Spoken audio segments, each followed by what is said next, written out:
Rapaziada, é o seguinte, nesse vídeo nós vamos falar de DevEric. Tu conhece o DevEric? Cara, ele simplesmente lançou lá no canal dele um vídeo que ele tocou em algumas coisas muito legais. De verdade, eu quero trazer essa discussão pra cá. Quero conversar um pouco a respeito sobre esse vídeo, né? Eu falhei como programador, rapaz do céu. E eu acho que você vai entender um pouco o ponto que ele tá trazendo, e eu também quero trazer um pouco mais para essa discussão. Quero trazer até alguns números aqui pra gente discutir a respeito.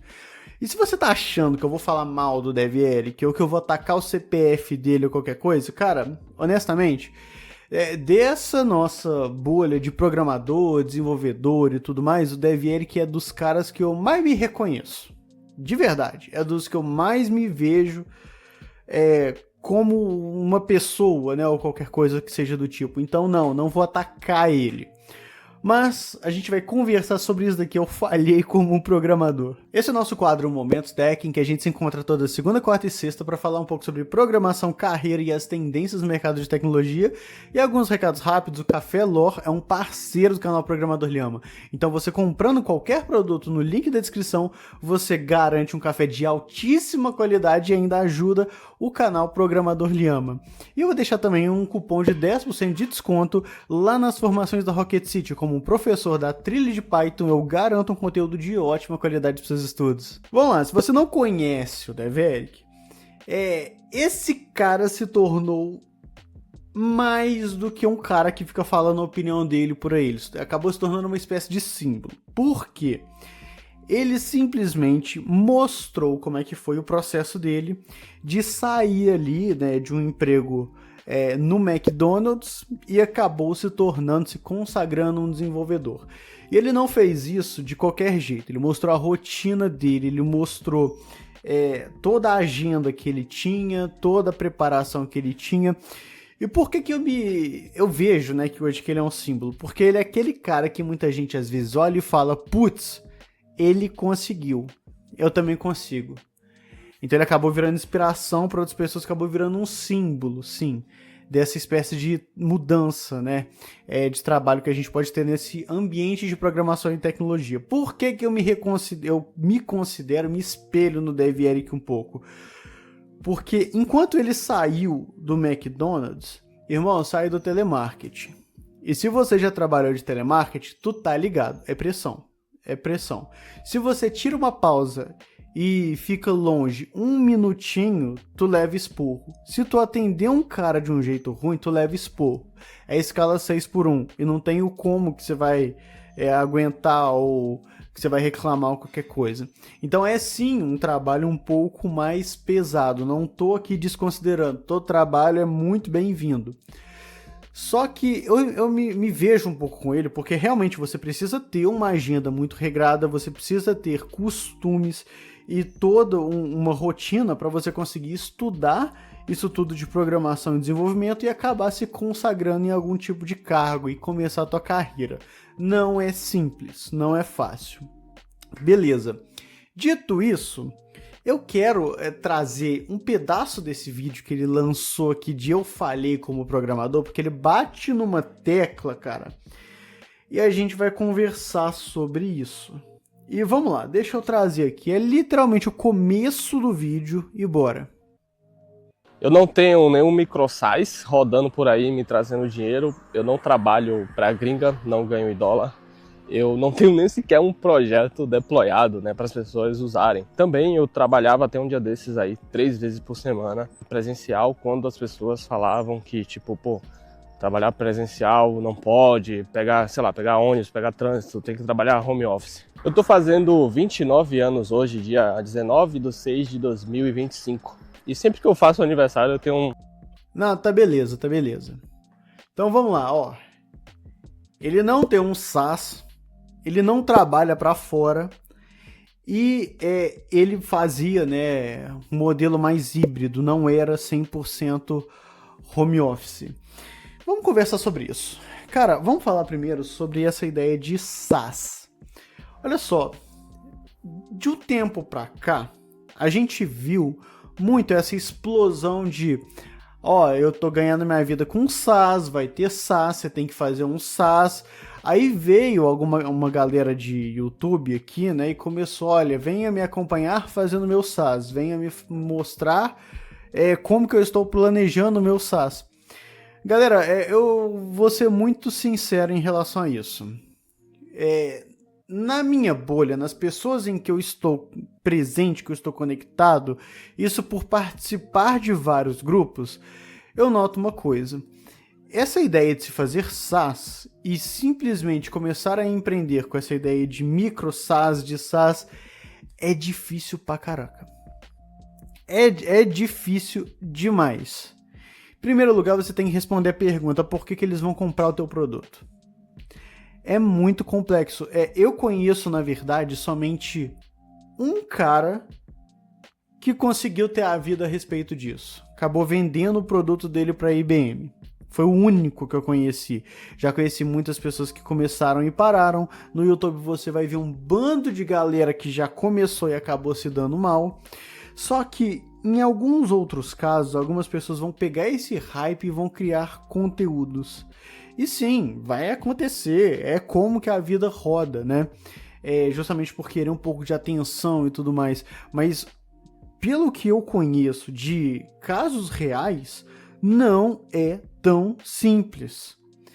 E eu vou deixar aqui até mesmo, né? Eu separei lá do Tab News, né? Um tópico que o cara simplesmente escreveu aqui, olha: criar um SaaS não é para qualquer um. Cuidado com vendedores de paz. E ele tem toda uma discussão de que você fazer um projeto de SaaS é muito bacana, é muito legal, né? Você tem uma oportunidade grande, né, de conseguir fazer um SaaS, mas você fazer isso daí ser uma coisa lucrativa é muito difícil. Por que eles vão comprar o seu produto? De um cara que ninguém conhece. É claro que se você pegar um influenciador, pessoas ali que estão na influência dele podem comprar sim o produto que ele tá oferecendo. Agora, cara, de verdade, das pessoas que eu conheço, dos projetos que já começaram e que quase todos foram terminados e simplesmente abandonados, eu não acredito muito nesse marketing. Eu não acredito muito nessa ideia de SaaS. Segundo ponto que ele comentou foi essa ideia de que ele não ganha em dólar, ele não está trabalhando para o exterior. Meu amigo, vamos fazer uma busca. Eu fui lá na pesquisa salarial do Código Fonte TV de 2024, o campo de 2025 está sendo feito, e você pega alguns dados muito interessantes, principalmente de quem participou dessa pesquisa. E dá uma olhada só, você pesquisando, você vê que 1,9 dos desenvolvedores que responderam aquela pergunta são realmente quem mora no exterior. E outra coisa, 12% é exatamente quem está trabalhando para o exterior. Então você pega, por exemplo, uma margem de 12%. Poxa, mas se você está falando de 12%, realmente é uma margem interessante para se falar. Beleza, mas quando a gente está falando de projetos no exterior, empresas no exterior, existem alguns modelos. O primeiro é que você realmente tem um contrato, você tem ali uma cláusula assinada com uma empresa no exterior. Outra é que você está lá por certo projeto que ele vai acabar depois de um certo período. E é muito fácil de você encontrar projetos desses. Lá no nosso grupo no Telegram, eu faço de vez em quando uma varredura de vagas e sim, eu acabo encontrando alguns projetos que são temporários. É muito comum você ver pessoas, eu mesmo já participei disso, de projetos que são temporários, mas você consegue sim colocar que você está trabalhando no exterior. Então, esse 12% eu contesto ele um pouco. E outra coisa, daqueles que responderam, somente 12% de todo mundo que respondeu essa pesquisa tem de 4 a 6 anos de experiência na área. Se você coloca, principalmente quem tem mais tempo de experiência na área, esse 12% que está trabalhando no exterior, eu considero firmemente que ele vai cair. Vai cair. Então, assim, eu acho que é interessante sim você buscar trabalhar no exterior. Não tem nada de incomum ou de diferente você buscar sim vagas no exterior se você deseja esse tipo de processo. Mas você não pode comparar isso com a realidade do Brasil inteiro. Às vezes parece que todo mundo trabalha no exterior, você já parou pra pensar nisso? Cara, não é assim, essa não é a realidade. Eu acredito que desses 12% que falaram que trabalham no exterior, se você coloca mais, né, uma gama ali de programadores, principalmente mais experientes que estão ali aqui no Brasil, esse percentual cai. Então eu realmente aconselho que você busque, né, trabalhar no exterior caso você queira, mas os números falam outra coisa, não falam que é todo mundo, assim como esse marketing todo fica deixando, né, e jogando na cabeça da galera. E o terceiro ponto que ele falou foi justamente dele trabalhar de certa forma meio híbrida, tem que ir lá 3 dias na semana.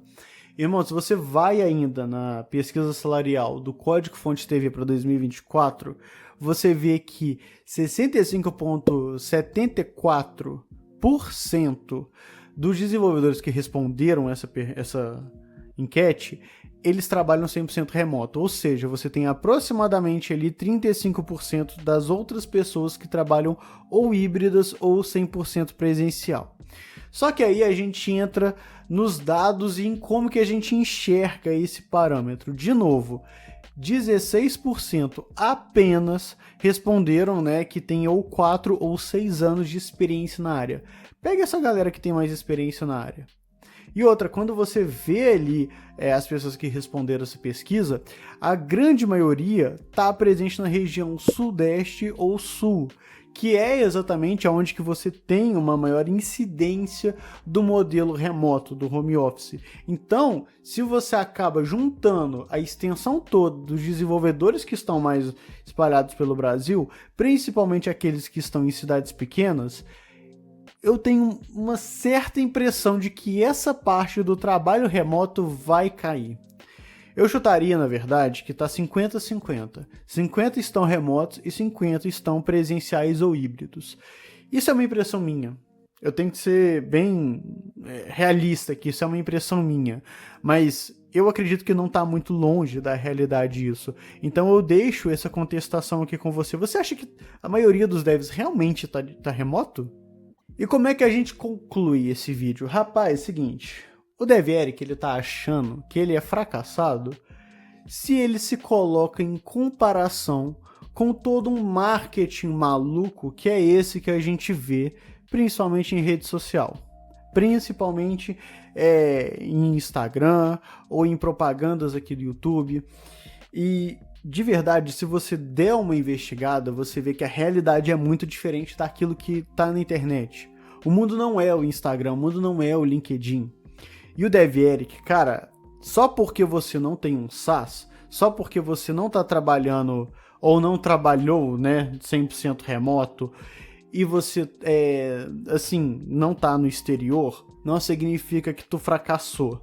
Se eu for considerar os dados aqui que eu acabei de falar, eu realmente... Se eu fosse comparar com qualquer pessoa, tá? Falando mesmo de fazer uma aposta. Eu acredito que essa pessoa não vai ter nunca o SaaS. Eu acredito que ela nunca vai trabalhar para o exterior, pelo menos, né? E também que talvez sim, talvez não, ela trabalhe remoto. Né? Isso daí é muito duvidoso. Mas não é só por isso que tu fracassou. Na verdade, você está se comparando, o DevEric está se comparando com aqueles que estão fora do padrão, aqueles que estão fora da média.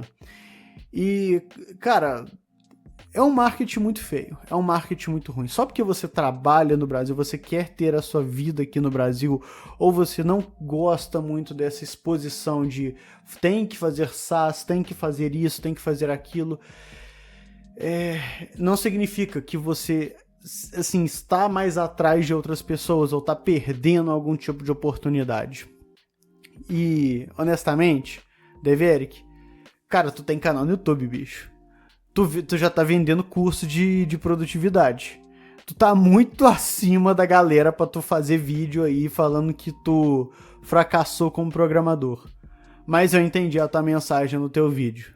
E, por enquanto, eu só tenho admiração pra você. Bom, galera, é isso. Você concorda comigo? Você discorda de mim? Você conhece muita gente que tem SaaS por aí, que fatura com isso? particularmente eu acho que a galera não fatura tanto, tá? De verdade, uma reflexão que eu deixo é o seguinte: a galera acha que por exemplo, influencer ou pessoas que têm Instagram vendem muitas coisas, vendem muito curso e tudo mais. Cara, de verdade, eu mesmo não sendo uma pessoa que tem grandes redes sociais, eu já comparei com outras pessoas que tinham mais de 100 mil pessoas ali seguindo. Eu tenho um poder maior de venda e às vezes eu nem quero vender para um público. Então, assim, é uma realidade muito mentirosa, é isso que eu quero falar, é uma realidade muito podre. Mas, tudo bem, é isso. Você concorda, você discorda? Deixa aqui nos comentários e vamos trocar uma ideia sobre isso. Bom, galera, eu fico por aqui, a gente se vê nos próximos vídeos e até mais.